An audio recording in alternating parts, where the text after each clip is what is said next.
Hello, Hello.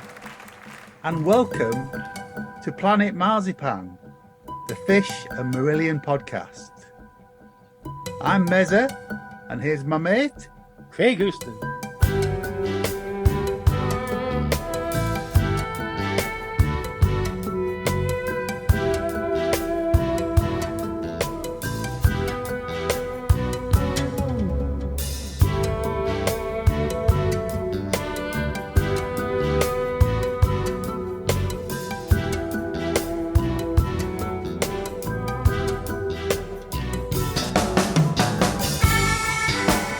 Hello, and welcome to Planet Marzipan on the road, no less. I am Meza. On the plane, actually. Well, And then we on the were, road. yeah. I'm Meza, as you know, and he's already spoken, but here he is, my mate Craig.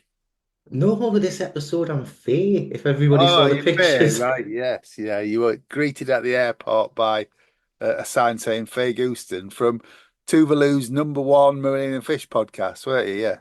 Yay. Mind you, when we were over in the Netherlands this week, on the day that we were over, we had jumped massively in the Apple charts to number 6. There you go. Yeah. Thank you, Dutchies. I don't really understand that, but hey, thanks for listening if you are. But anyway, we are on the road. We went over to Holland to stay with our good friends Mark and Vanessa Kennedy. Thank you very much for your hospitality. More from Mark later on in the podcast. And we went over to see the second night of Fish in Utrecht on the Road to the Isles tour, didn't we? We did indeed. So this is a little bit of a shorter episode because it's we're going to do a proper big episode on the road to the Isles at the end of the tour because we're going to both Glasgow gigs. So we'll have a big deep delve and dive with folk. Yeah. when Word of warning, though, there are serious setlist spoilers in this episode. Yeah, So complete setlist spoilers. if you don't want to know the set list, this isn't the podcast to listen to. But yes, set lists for both nights in Utrecht are discussed in the podcast. Well, I think we're going to hand over to Craig at Newcastle Airport now, and we will see you at the end of the pod just to tie things up. Listen on. Good morning, guys and gals. It is Tuesday, the 8th of October, sitting in Newcastle International Airport waiting for the flight to that there shithole. And our trip to see the big man on his farewell tour in Utrecht. So doing the second night out of the 2 nights, so really, really looking forward to it. And on a personal note for today, being the 8th of October 2024, it's exactly 40 years today since my granddad Houston died, so we're thinking about him a lot today. Hang in the room. Got through security, no problem. First time I've actually gone through security where I haven't had to take my shoes off. So I always wear like safety boots or steel toe caps, but 9 times out of 10, we've got to get everything off, so you have to be there with your boxer shorts and t-shirts. Or, there we go. Great. Time for me more breakfast, since it's 7:48. We've been out the house since about 5:45 this morning. And there, a long day ahead. Okay, so it's Wednesday morning, the 9th of October, and I've just arrived at Leeds Bradford Airport. It's Meza here. It's 8:30, just cycling over Pice Coffee, just about to head to Holland to meet up with Craig and Mark to go and see Fish. Had a quick look at last night's set list. Looks impressive. I think we're in for a night 2 set list tonight, so more later on. Watch out for spoilers. Okay, we are in the car on the way home from the gig at Utrecht. Mark's driving. Yeah. I'm in the passenger seat and Craig's in the child seat in the back. Yeah. Safely secured. Yeah, that spit me dummy out either. Yeah. And we've had a rather nice evening, gents, haven't Yeah, we? we've had a right good time. It's been. I've really enjoyed it. So, been really good. So, But first and foremost, I think we need to put a shout out to Edwin Amalan for his company this evening. Yeah, we met Edwin. Absolutely fantastic to see him. Had some food and some drinks with Edwin. It was really nice to meet him face to face. And we're gonna do our best to chat through the set list, aren't we, boys? yeah, Yay. give it a go. Craig, You're allowed bang. It's me driving into a lamppost. so Craig is in the back with the set list. So what do we start with tonight, Craig? We opened this evening with an absolutely stonking version of Credo. Well, technically, we opened with Thieving Magpie, didn't we? Yeah, On well, tape. Yeah. Sorry, we should have said this before now. SETLIST spoilers, guys. Sorry about that. But yeah, it was open with Thieving Magpie on tape, straight into a cracking version of Fredo, as Craig says. band just got straight into it. No mess, no fuss. And the crowd seemed really up for it. Oh yeah, Yeah. when the place They went wild as soon as it they came up. were going absolutely nuts from the start, singing along, clapping. So it was, you always get a good crowd in Utrecht. So it's a great venue. And from that, we went straight into, Big wedge. no gap at all. Nah, a stormer as well. Gavin went straight to Big Wedge. I was going to say they didn't do the bullet in there, but that's not Big Wedge, is it? Oh, salty Oh. tonight. They didn't do the bullet in the back because it's a different song now. Yeah. But again, it kept the tempo up. It was good. Yeah. Great opening, wasn't it? Yeah. And then a bit of opening chat from Fish. Yes, about wives and ex-wives. Wives and ex-wives. And in betweens, or was it? I think he talked about the middle one not counting because it was only 6 months. Yeah. Apologies if you've not seen him on the tour. This is one of the stories he wheels out every night. Apologies if you're one of Fisher's ex-wives also and you're listening to this. All right. I don't think they're queuing up to listen to us. It's so after that we went into Long Cold Day from Fellini Days. Yeah, which I wasn't really expecting that one, so that was nice. No, it's good to hear it because it's not something that's been pulled out very often. Yeah. And Fellini Days is a bit of a it's not been played. There's material from Fellini Days hasn't really been played that much. Not since the tour, but we haven't reviewed yeah. Fellini Days yet, have we? So No. all of that to come. But I was, again, a good version, kept the tempo up, I thought. And speaking of keeping the tempo up, what was track 4 then, We Craig? went into the classic Marillion song Slange. Yeah, that really got, I think that's when it really got going as well. That really got everybody going, so... and it was good version as well. Yeah, good intro about how much it meant to him and how much it meant to his dad, and he even says that he forgot almost that it's not a solo song; it's actually a Marillion song. Because Well, it's that's so it. When Scottish. they were pulling the set list together, somebody suggested it, didn't they? And he's in his head, he thinks of it as a Fish solo track, but that's probably because he kept doing it over the years, isn't it? Yeah. And funnily enough, even his mate didn't mention it tonight, but he has mentioned it before. He thinks it's actually quite odd that it's still quite a mainstay for Marillion, since it feels so personal to him. It's a good song. No, it's a practice song. And to be honest with you, it's what should go directly after Thieving Magpie intro, but we won't get into that. Yeah, into your old I'm not upset. 1987 head of I know. I was there. I was that soldier. What was next, Craig? controversially. Sorry, I thought you were going to say someone else. We went into then the Highwood Suite. Now, Fish did kind of not apologise, but he Didn't did say apologise. You did say this, it's a hard listen, didn't he? it's a hard listen because a lot of people Yeah. are going to go, "Oh, what What the hell's this? What's this?" So, am I the only one who enjoyed it? Yeah,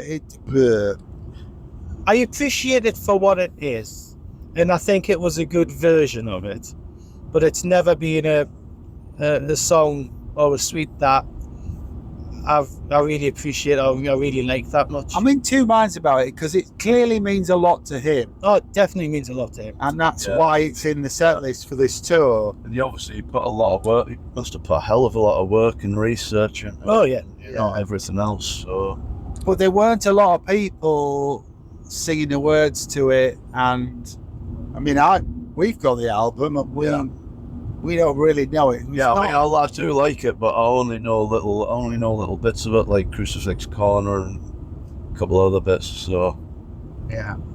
but it's a bit Marmite because some people absolutely love it, who know it, and to some it leaves them cold, and I'm probably closer to the latter. Yet I'm very much into my history and my World War One. I mean, I've done the battlefield visits 3 times. I've been to all these places that's mentioned in the songs, but Yeah, I mean, it's a long piece. If you don't really know it, it's a long piece, and being honest, the set list kind of sagged in the middle a little bit because of that. I understand and appreciate why he wanted to play it on his farewell tour, though. Me too, as I've said. You know, it's his tour. He can do what the hell he wants, and it's my opinion. I can say what the hell I want. So there you go. We're both right. What was next, Craig? What was next after this? We had Just Good Friends.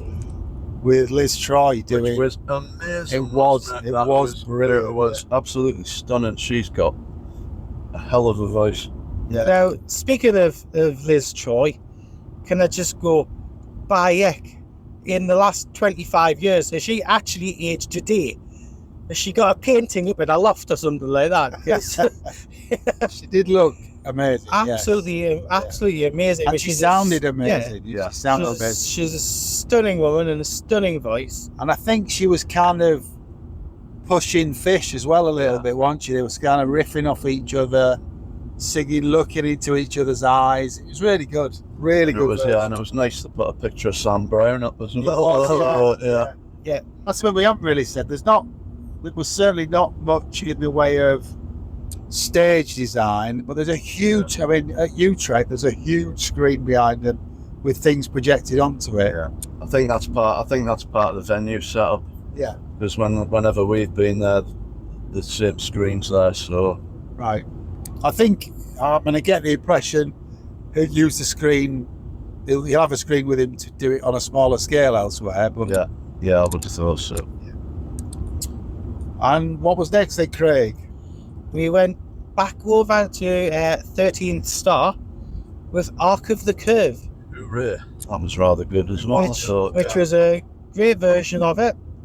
And it's a song that I do really like. Yeah, I really like the lyrics, so it was nice to hear that one last time. Yeah, it was a 1-2 from 13 Star, wasn't it? Because he followed that up with Dark Star, didn't he? Yeah. At which point I had to disappear off up to the bar. Craig came over all unfortunate. Oh, what? All queer. Yeah, flounce off to the float stuff with your feather boa yeah. to the bar. Flounce. Like his cricket bat had stopped working or something. You know. Cut that bit out, I think. Yeah, well, Oh, it's all it's staying in. It's your bosses you're talking about. That's That's no fine. edit on this podcast episode. It's all staying in. So yeah, we lost Craig for the rest of the gig. Yeah. And we But Mark positioned and I ourselves. was still bouncing. rocking. Yeah, still bouncing. And But it was good to hear Dark Star. Yeah. great. I thought. Did he play that on the third? I mean, I've probably not heard that. If I've heard it, it would have been. Yeah, I did. They Yeah. did do that So- at 13th Star too. Yeah. Yeah. Stevie Evance's bass was filling the bottom end. So, It was overfilling it a little yeah, bit at some point. So, yeah. There was the old rib cage guy with the vibrations. Yeah, as well. A little bit. It didn't hit the brown note, which was nice. And then we got Waverley Steps. Waverley Steps. Yeah. Yeah, good to hear as well. That was me. That was one of my. That was your bucket list. That was one of my bucket list ones. That was one of my one to hear because I absolutely love the lyric and I've never heard it live. Yeah, it was nice to hear him confess that it was fairly autobiographical as well. Because I'd suspected that for a while. Well, he said he denied it initially, didn't he? And then does he allude to that in there? Because I've not really read the Welsh sleeve notes or anything. So I don't think he does. No, I might be wrong, but I don't think he does. Well, yeah, because the first time I heard it, I thought, "There's no way that's not." Because did you do Waverley Steps on the tour? Did it on the pre-Welsh one where he did Man with a Stick and was it Little Man What Now? Yeah, that's right. Yeah.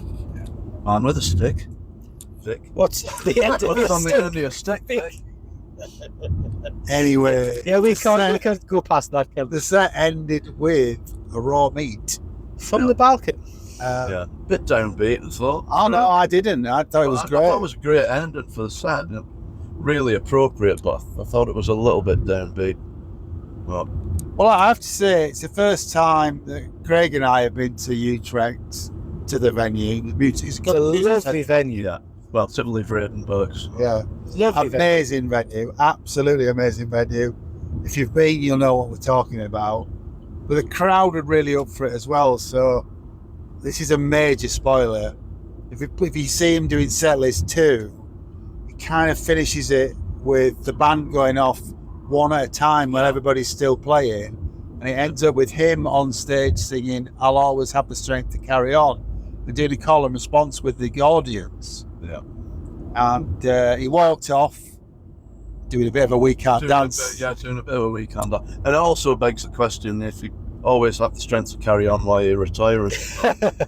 Just That's Mr. Kennedy, all right. And to be fair, I was almost tempted when he was doing this to start singing "Happiness Is the Road" because that's what he. it was a little bit, wasn't it? It is a little bit. But anyway, to get back to my point, Yeah, sorry. everybody kept singing, so he went off. There was no everyone break in it, yeah. kept singing, "I'll always have the strength to carry on," until he came back out on the stage with Mickey Simmons for the encore, and he kind of silenced everybody, and then did an amazing version of "Gentleman's Excuse Me." Yeah, it was really good. Just him and Mickey, so Really good. worked really well. Yeah, spot on. But I think it's good to see Mickey back in his band as well. So, Yeah, his keyboard sounds all the way through sounded right, if you know what I mean. yeah, I think he makes a big. I don't know how much. Sort of if he does musical direction and stuff as well, if he helps him out with that, but I think it makes a big difference. Isn't Stevie Vance this? Does he? All right. I think he All is, right. but I might be wrong. Right, well, he'll not be coming on the podcast. Will he? Just doing half a job. Yeah. From there, they went straight into Fugazi. Which got the place absolutely bouncing. Yeah. Yeah, it was jumping, wasn't it? There was lots of call and response at Fugazi, as you'd expect at the end. And I think Fish was genuinely moved with him. It just seemed to be. There was one point where I thought he was getting a bit choked. I don't know if it was during Fugazi. It might have been Gentleman's Excuse Me, not Fugazi, but there was some, where he sort of gagged slightly. And Yeah. But no, it's good. It was good, really good. Yeah, really enjoyed it. That was the set, wasn't it? Not missed anything out there. Not so far. And then they went off, and they weren't away for very long. But the place just went crazy. It's just shouting and cheering. Until they came back on and, for the first time on this tour, played Eternal Exile. Love that song, obviously. So, again, good to hear it. And, good version. Yeah. Nice a little bit of the video in the background as well. And just to finish the night off, we got Market Square Heroes as well. Where there was quite a lot of pogoing going on of men of a certain age about to put the hips out, the backs out. I'd given up by then. I'd had a pogo during Fugazi and I thought, no, I've had enough. So So I gave up. I didn't pogo after I put my back out at John Still doesn't Marillion. pogo, apparently. Well, I used to, but I went to Still Marillion gig in March, and then I couldn't walk for a week. Yeah, the so- Still Marillion gig in Stockton, I think, did for you then. I'm old. I'm 60. All in all, jolly good night. Fantastic night, yeah. We met some folks. Met some nice people. Met some Craig and I met friends. Hank Templeton for the Templeman. Templeman, sorry, Hank. Although I think I put that on. I think. Rod Temperton. I Was think it not? I think I put that on one of his passes once. He said, just for a joke. We met Hank for the first time. Yeah. And you may hear more from Hank on this podcast if he's good to his word. He said he'll come on the podcast and talk about lots of stuff. That you were salivating over. Yes, yes. Don't talk rarities in front of John. Well, no, because I'll start talking about it. But yeah, lovely evening. Yeah. And then it's quarter midnight. quarter midnight. Wow. And So, do we then talk about Setlist 1 that obviously we didn't see? you can do. If we're going to do spoilers, then this is look at what you could have won. Yeah, this is what you could have won. Because the thing is that as being an awkward shite that I am, I think I probably would have actually preferred Setlist 1 over Setlist 2. But I'm a controversial little loss, so that's what it is. So the other set list, so even more set list spoilers, they did start off on the night previously with Thieving Magpie, and that was followed by Vigil, where he walked through the crowd, and I'm surprised he didn't get molested.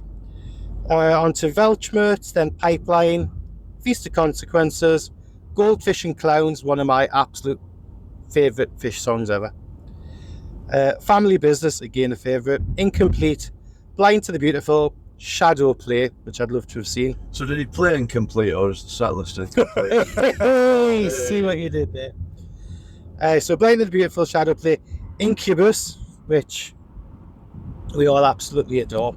Then Plague of Ghosts. I'd love to have seen Plague of Ghosts, but I've got Newcastle to come, and I've got Glasgow to come, so all this is coming my way. You'll see this in the UK then, Yeah. won't you? Yeah, so you've got one night in Newcastle and 2 nights in Glasgow, yeah.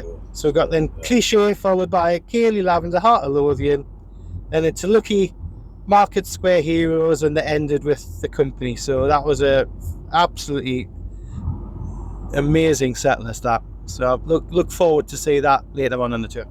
And that's full set list spoilers for the tour so far. So apologies if you've got this far and you didn't want to know what he was playing, but them's the breaks. Them's the breaks. But yeah, I mean, I would definitely like to do a couple more Dutch shows now, just to see what the vibe and everything's like. And obviously not just fish, because obviously Is this you telling Sarah you're coming back to Holland? Well, she knows I like Holland. Okay. You can come back anytime you want. You're always welcome. So, as long as the airbed stays inflated, you're fine. Anyhow, that's our night, folks. Thanks for listening. Didn't crash. We're not, No, you said it we're then. not home yet. We're not home yet. If you were in this, we got Still back alive. all right, yeah? We took care and we're still alive. And it's good night from me. And it's good night from Mark. Good night. Bye. And even though we've just said goodbye, we're still here. Yes. Hope you enjoyed that. That was our ramblings in the car on the way back to Mark and Vanessa's house after the gig. But thoroughly enjoyed the gig. Really good. Even despite his lordship here having a funny turn. I'm getting old. Yeah. It was, I mean, we want to talk a little bit about the venue, don't we? Because Yeah, I mean, it's heard a lot fantastic about venue. we've heard a lot about Tivoli Vredenburg. I hope I'm pronouncing that correctly. from Mark and from various friends who've been to the Marillion gigs over there. But the venue is absolutely amazing. It really is. Huge seating area right round the stage. Even some people at the side of the stage, weren't And quite high up. Mind you, there's one thing that just seems to be a very, very different atmosphere to like a British gig because everybody was crowded all over the place and on the stairs and everything, which was a massive, massive potential fire hazard. Health If and it'd been safety in wouldn't allow that. Yeah. yeah, if it'd been in the UK, I mean, there'd have been like 63 jobs worth shifting everybody. Um, and that, but it was that was a little bit odd. But the venue was great, and the sound in there was really really good as well. I'd really like to see more bands in there just for the experience. Yeah, definitely. But it was, I mean, if you're a European fan or you've been to gigs in Europe, you'll know this. But just the end of the gig was really different. You know, in a UK venue, they want to usher you out, get you out as quickly as possible. But in Utrecht, they were encouraging you to buy another drink. There was and some disco started, a prog disco, worst thing in the world for my missus. Yeah, that started up, and everybody was stood around chatting and buying more drinks. And the merch was initially a bit of a scrum at the end of the gig, but if you waited a bit longer, you could just walk up to the merch desk and get what you wanted. It was a really relaxed atmosphere. Yeah, yeah, Um, it was really cool. Cloakroom was €2 an item. What? That's brilliant. Absolutely brilliant. Um, yeah, definitely. As Craig said, I'd love to go back there again. Um, So let's have a little bit of a post-match analysis now, since it's been a few days since I've seen the gig. So we're recording this on the Sunday morning, hence all bleary-eyed and croaky of voice.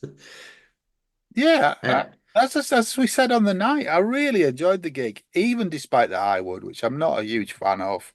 And I don't want to make a big deal out of that. As I said in the car, he's got every right to play it. It's his final tour. Play what the hell he wants. And they say we're going to see more gigs, so we'll get to see more as the time goes on. But the stage setup was fairly standard, big screen at the back. Um, Not so much of a big light show, and so it's not exactly a big production, but No, no. it suited well what he did. Um, Fish was on form, but to be fair, I personally didn't it didn't feel like part of a farewell tour. There was He made no reference to it, did he? no reference to it or, at all. No kind of like thank you Tivoli for being, the Utrecht for being one of the best audiences over the years, which they have been very faithful and very, Yeah, yeah, very good. There's yeah. no kind of sentiment there that way. It was just a case of like, it's almost as if it was just like a normal gig with no kind of significance. I think the other thing to think about though is, we've all made off offline made comments about the schedule of the tour. Oh, it's very And grueling, that really is grueling for. the gig we saw was gig two in the first of a 4-night run. So he is getting into the really difficult schedule now. So maybe his head's not at this is a farewell tour. This is the start of a tour. I've got to get myself ready for this. We've got a long way to go. Oh yeah, yeah. I mean, I was quite surprised when he came on stage because I mean, with watching Fish on Friday religiously, as you know, and a lot of the time he said, "Well, he's got to get in shape for this. He's got to do that." He comes on stage. I thought, actually, that belly's bigger than I ever. That belly is bigger than I remember. I mean, I know he's got a lot on the run up to the tour. I mean, with everything with moving up to the Croft and all the vigil and internal stuff and he's had so much on his plate on the build up to the road to the Airs, bless him. Yeah. But he's managed through. He went. He was. Yeah, he was Fish. He was there. He was present. I He think, was he's larger than picked life as ever. a good band. It's a shame that Frank's not there. We've covered that before. But, in Robin and Stevie Vanstis and Mickey Simmons, Gavin Griffiths and Liz Troy, he's picked a good band. Oh, he's picked a brilliant band. Liz is sort of injecting some energy into the performance and really getting into it. Mickey was, Mickey. It's just a shame we're not in the days of drinking a bottle of red wine with a white shirt on. But we've all got a bit older, haven't we? Yeah, the thing is, the person who seemed to be enjoying the gig the most was actually Liz, because Yeah, she's the one who had a beaming smile and all the way through, and seemed to really getting into it all. yeah. Everybody else seemed like they were hard in concentration. Well, I think that's because there's two set lists, isn't it? And the Yeah, the set list that we saw is set list two, which they've played the least. So there'll be an element of that as well, I'm sure. But yeah, good band, fairly basic stage setup, as you say. But we're not there to see the stage setup. We're just there to no, see him and pay our respects to him, aren't we? exactly. No, I think as the time develops, when they'll get to relax into the set a little bit more. Yeah, And you got to think it's high pressure for all of them, to stay safe and stay well and not come down with anything. yeah. And it's a very condensed tour schedule for such a big tour. I And it's don't know whether you saw it. I saw a picture the other day. Somebody taking a picture of his wife with Fish. They'd met him in the street, and Fish is about 6 feet away from her, looking like, I don't really want to be in this picture. It's very, really well, strange. well, the thing is that would hurt that he's not doing any press at No, all throughout Europe for this. There's no interviews or anything to go along with it. It's yeah, just concentrating on the gigs and getting rid of all the periphery, because we know he's moving away from everything. He's not that interested now in talking about music and stuff. You can probably get an interview with him and he'll wax lyrical about the craft, and he talks for the future and everything for a while. But I think now his head's in the game of finishing the tour and see where his life takes him. yeah. But if you've got tickets, I think you'll enjoy it. I've read some negativity online again. Depends what your expectations are. I'm currently sat here in a Genesis Last Domino t-shirt, and all the hoo-ha about that, people saying I'm not going to go, I've got my memories. That's your right. But I went and twice and I enjoyed it. And the same with Fish. I'll go and I'll enjoy it for what it is. Oh yeah, I mean, I've always, even in the times when he's struggled, and even when times he's had vocal issues and stuff like that, I've always enjoyed the gig because it's bigger than the sum of its parts. Yeah, yeah, yeah, absolutely. It's going to be a great tour. We wish him all the best with it. I'm really glad we went over to see an early show. I wish Uh, we'd done two. well, I wish we'd done the night before now, don't we, because of the set list? But um, but yeah, it was great. And just to sort of, from my point of view, I was only in Holland for about 28 hours. But it was nice to see Mark and Vanessa and to meet some folks, meet Edwin, meet Hank, and meet some folks at the gig. It was great. It was really good. Good to do. It was good to do. And so my next Fish scheduled gig will be in Newcastle in 2025. Yeah. I'm going slightly earlier to the Manchester one in February. Well, Um, I'll see. I'll get the ready record of a Slade rule out and see what the potential the track size could yeah, yeah. look By like. then you'll know Get what the you're set probably list going to get. is. Yeah, I think it'll change personally, but they're already mixing up was setlist one and bringing some things from setlist two into it and stuff. So I think it'll change over the months. But It'll yes, be a bit of a movable feast, do you hey, I see what you did there. think? But yes, it was all in all a thoroughly enjoyable trip. But I think that's it, isn't it? I think that's enough from us. Okay, well, look, apologies for the slightly shorter episode. We've got a month of fear coming at you shortly, and that will explain itself. I won't give you any more away right now, but we've got lots of special guests and lots of things to talk about around and about the Fear album. But anyway, all that remains is to say it's good night from me. And it's good night from him. Take care. And stay alive. Yay! Yay.